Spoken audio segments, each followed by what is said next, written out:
5:13 here on your Wednesday, halfway through the work week. Another beautiful start this morning.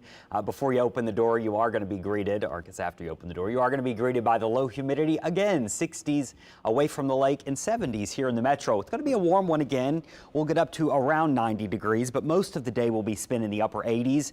A breeze out of the east will feel quite nice, and humidity still not unbearable this afternoon. Now, the winds, they're going to stay somewhat breezy the next couple of days, at least for our standards, anywhere from 10 to 15-mile-per-hour winds sustained, and then gusts will be closer to those 20 mile per hour. So we'll see breezy winds all the way through the end of the work week here.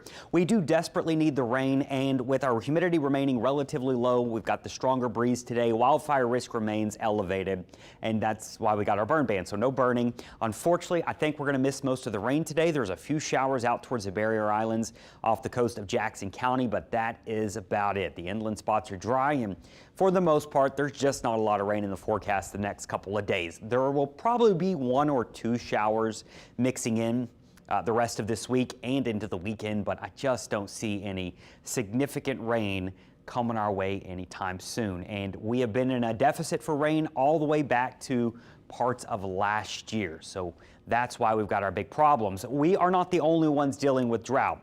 Drought has impacted the Mississippi River well upstream, which is what we're feeling right now. And you've been hearing us talk a lot about that saltwater wedge that's been coming up the river. Well, it's thanks to the river being low, the stream of it not being high enough, and that salt water is working its way up from the Gulf of Mexico. This is the gauge at Belle Chase for the past year, all the way back to last October. Now, it's no surprise that the river runs a bit lower as we get into the late summer and early fall months, because all the snow melt has ended at that point. You can see when the river usually spikes, it's spring into early summer. Now, this year was a bit different. Look at your average. This is what the river usually looks like. It usually stays pretty high into early June and even parts of July before it really drops off as we get into the later summer months, August, and then there it is. We're currently down here.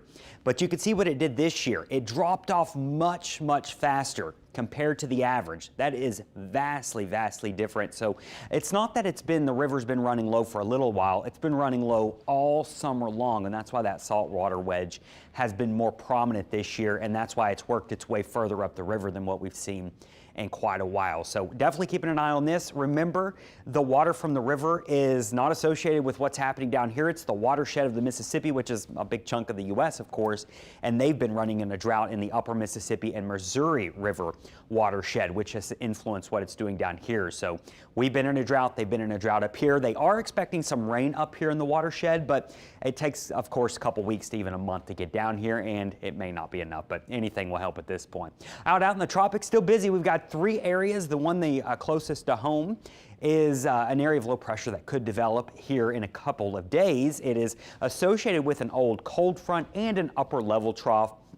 What that means is low pressure could try to spin up off the east coast here by the time we get into Thursday into Friday. So tomorrow and Friday, it'll bring rain and gusty winds to the Carolinas there, especially coastal areas, as we get into Friday, Saturday, with improvements probably starting on Sunday. So here's that 7-day forecast. We're going to stay plenty warm, no big rain chances. A reminder, our burn ban does continue, and I'll leave you with your marine forecast. Our east winds picking up 10 to 15 knots with gusts to 20, and that means our chop up to 2 to